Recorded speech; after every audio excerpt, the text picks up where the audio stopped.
Hello dear students, good morning everyone. Today we will learn about Hindi subject. Hindi में हमने री तक की वर्ण की मात्राओं को बहुत अच्छे से समझा था.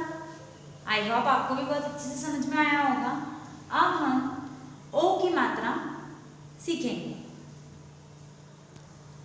देखिए री तक की नहीं, ए बड़े ए तक की मात्राएं हमने सीखी थी.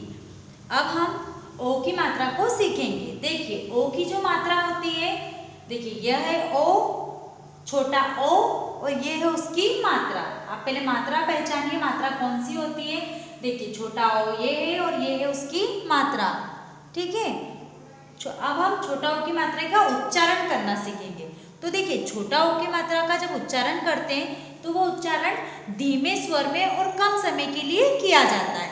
धीमे स्वर में और कम समय के लिए किया जाता है. जैसे कि म में छोटे ओ की मात्रा मोर, म में छोटे ओ की मात्रा मोर. देखिए छोटे ओ की मात्रा हमेशा वर्ण के दाई ओर लगाई जाती है. छोटे ओ की मात्रा हमेशा वर्ण के दाई ओर लगाई जाती है. सब में आपको दिख रहा है कि मात्रा दाई ओर लगाइए. मोर. देखिए आप म में छोटे ओ की मात्रा मो, त में बड़े की मात्रा ती, मोती. ज में बड़े ओ की मात्रा, ज में छोटे ओ की मात्रा जो, कर. ट में छोटे ओ की मात्रा टो, क. र में बड़े की मात्रा री, टोकरी. ये आपको जोर जोर से बोलना है और इसकी प्रैक्टिस करनी है. देखिए छोटे ओ की मात्रा की प्रैक्टिस करनी है. ज में छोटे ओ की मात्रा जो, र. ल में छोटे ओ की मात्रा लो, र में बड़ी की मात्रा री, लोरी. र में छोटी की मात्रा रो, ट में बड़े की मात्रा टी, रोटी. स में छोटे की मात्रा सो, न में आ की मात्रा ना, सोना. क में छोटे ओ की मात्रा को, यल. श में छोटे ओ की मात्रा शोर, त में छोटे ओ की मात्रा तो, त में आ की मात्रा ता, तोता. ढ में छोटे ओ की मात्रा ढोल. ग में छोटे ओ की मात्रा गो, भ में बड़े की मात्रा भी, गोभी. ढ में बड़े ओ की मात्रा ढ में छोटे ओ की मात्रा ढोलक. वैसे ही आपको ये पढ़ना है और इसकी अच्छे से प्रैक्टिस करनी है. इसलिए आपको आई होप आपको छोटे ओ की मात्रा भी अच्छे से समझ में आई होगी. छोटे ओ की मात्रा की आपको प्रैक्टिस करनी है और जहाँ पे भी आपको छोटे ओ की मात्रा के शब्द दिखते हैं वो आपको अच्छे से पढ़ना है. और क से वर्ण, सभी वर्णमाला में आपको ओ की मात्रा लगाकर उनको अच्छे से पढ़ना है. ओके. अब नेक्स्ट, पहले हमने छोटे ओ की मात्रा समझी, अब हम बड़े ओ की मात्रा समझें. बड़े ओ की मात्रा देखिए यह बड़ा ओ और यह इसकी मात्रा. बड़े ओ की मात्रा में ऊपर दो घुमावदार लगते हैं, दो बार घुमाव लिया जाता है. ठीक है. देखिए प में बड़े ओ की मात्रा पो, ध में आ की मात्रा धा, पोधा.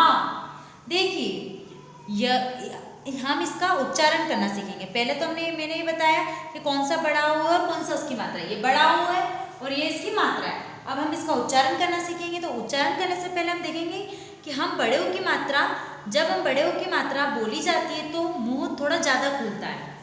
ओ, मुंह ज्यादा खुलता है. देखिए पो, प में बड़े ओ की मात्रा पो. देखा आपको मुंह ज्यादा खुल रहा है और चरण लंबे समय के लिए होता है. लंबे समय के लिए इसका चरण होता है. जैसे पोधा, पोधा. ठीक है. इसका जो चरण होता है वो लंबे समय के लिए होता है. और बड़े ओ की मात्रा ऊपर की तरफ दो बार घुमाव लिया होती है. मैंने आपको बताया कि बड़े ओ की मात्रा ऊपर की तरफ दो बार घुमाव लिए होती है. ठीक है.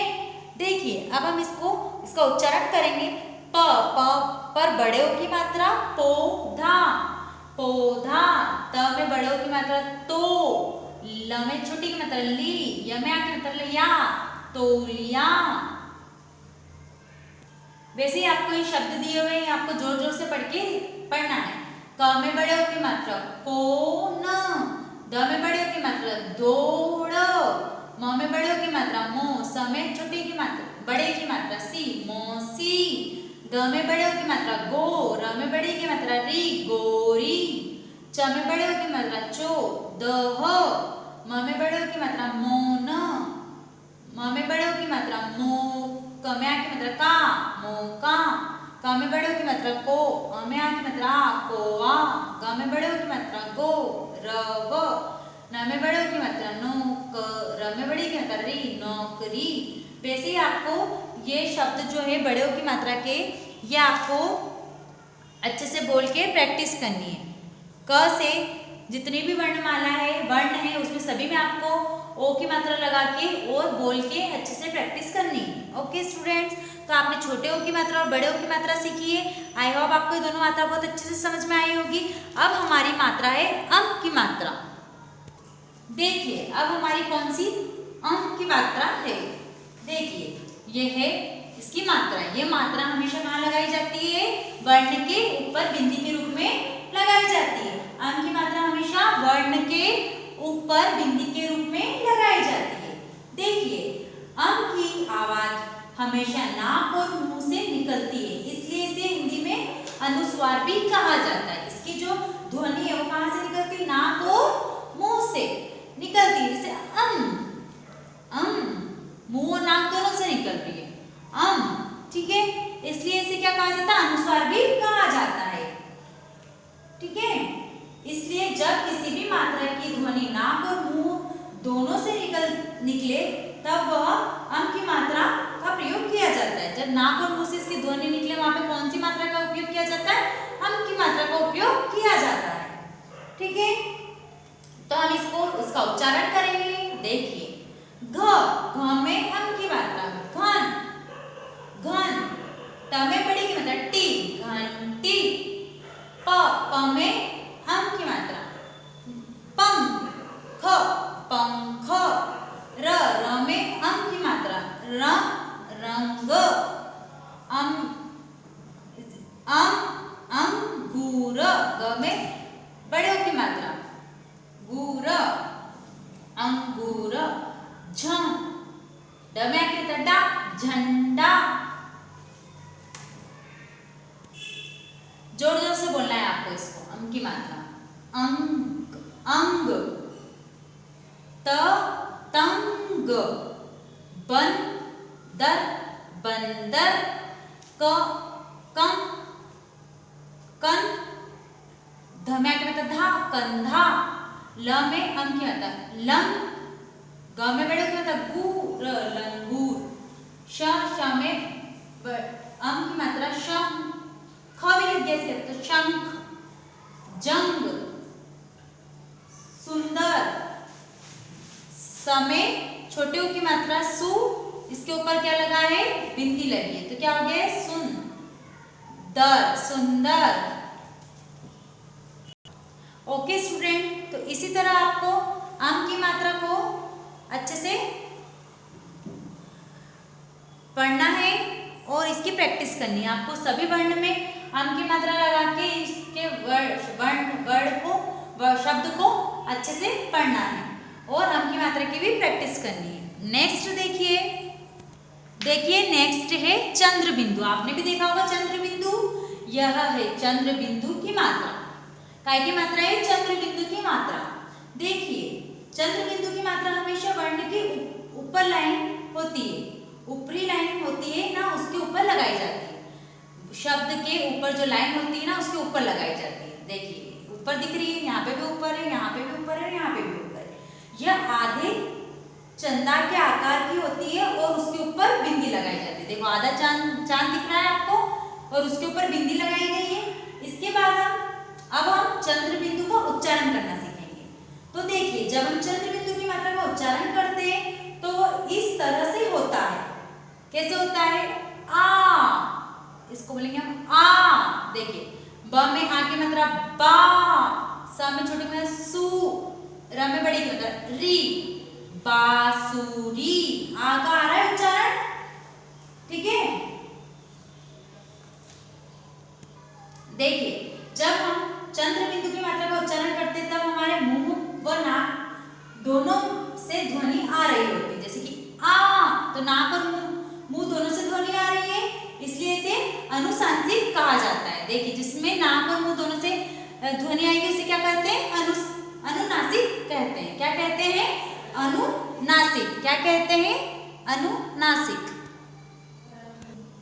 देखिए चंद्र बिंदु के उच्चारण के समय पूरा मुंह खुलता है और नाक से भी देखिए जैसे ब में आ की मात्रा बा, उसके ऊपर चंद्र बिंदु लगाए तो बा। स में छोटी की मात्रा सु, र में बड़ी की मात्रा री, बांसुरी। ठीक है, जैसे च में आ की मात्रा चा और उसके ऊपर चंद्र बिंदु लगाए तो इसको क्या बोलेंगे चांद, चांद। जैसे क में छोटे की मात्रा कु, अ में आ की मात्रा आ और चंद्र बिंदु लगाए तो क्या बोलेंगे इसको कुआ। ग में आ की मात्रा गा, उसके ऊपर चंद्र बिंदु लगाए तो गा वो, गाव। देखिए तो इसी तरह आपको इस जोर जोर से बोलकर इसकी प्रैक्टिस करनी है। देखिए कभी भी मात्रा के साथ जैसे कि छोटी की मात्रा, बड़ी की मात्रा, ए की मात्रा, एड़ी की मात्रा, एनक की मात्रा, ओखली की मात्रा, औरत की मात्रा के साथ चंद्र बिंदु का उपयोग नहीं किया जाता है। और चंद्र बिंदु का उपयोग अगर कभी किया भी जाता है, सुनाई भी आता है तो वो वहां पर बिंदी लगाई जाती है। चंद्र बिंदु की ध्वनि सुनाई भी आती है तो वहां पे क्या लगाई जाती है, बिंदी लगाई जाती है। पूरा चंद्र बिंदु नहीं लगाया जाता है। ठीक है स्टूडेंट, तो वैसे आपको जोर जोर से बोल के इसकी प्रैक्टिस करनी है। जैसे दांत, मुंह, नाक, पांव, यहाँ। ओके, देखिए अब हमारी लास्ट मात्रा है अह की मात्रा। देखिए विसर्ग में अह की मात्रा, अह की मात्रा हमेशा वर्ण के पीछे लगाई जाती है और दो बिंदु के रूप में लगाई जाती है। ठीक है, ये है इसकी मात्रा, ये हमारी स्वर वाले वर्णों की स्वर की सबसे लास्ट मात्रा है। ठीक है, अभी तक हमने जो भी मात्रा सीखी उसमें सबसे लास्ट मात्रा अह की मात्रा है। देखिए जब भी हम इसका उच्चारण करते तो पीछे ह आता है। ठीक है, जैसे न, न, म, इस बिंदु को अगर हटा देंगे तो नम हो जाएगा, तो इसके पीछे विसर्ग लगाए तो इसको हम क्या पढ़ेंगे, नमः। जैसे दु, दुख, छ, प में आगे मात्रा प्रा, तह, प्रातः। अब आपको जोर जोर से बोलना है और इसको पढ़ना है। प में छोटे की मात्रा पु, नः, पुनः, अतः, स्नेह, अंततः, अंतः, फलतः, परिणामतः। ठीक है, ऐसे ही आपको क जितनी भी वर्ण है सभी में अह की मात्रा लगा के इसके अह की मात्रा की अच्छे से प्रैक्टिस करनी है। ओके स्टूडेंट, तो आई होप आपको स्वर की मात्राएं समझ में आई होगी, अ से अह तक की सभी मात्राएं समझ में आई होगी। अब आपको व्यंजन में क से य तक स्वर की जितनी भी मात्रा है, अ से अह तक की सभी मात्राएं लगाकर उनको होमवर्क कॉपी में लिखकर याद करके उनका पीडीएफ बना के और उनकी वीडियो बना के आपको ग्रुप में सेंड करनी है। ओके स्टूडेंट, तो यही हमारी मात्राएं कंप्लीट हो गई। अगर आपने ये अच्छे से मात्राओं को याद कर लिया है तो आप इजीली पाठ को पढ़ सकते हैं। ठीक है, जिसको सभी मात्राएं याद हो गई हो वो अच्छे से किसी पाठ को पढ़ के वीडियो बनाकर ग्रुप में सेंड कीजिएगा। Okay, thank you.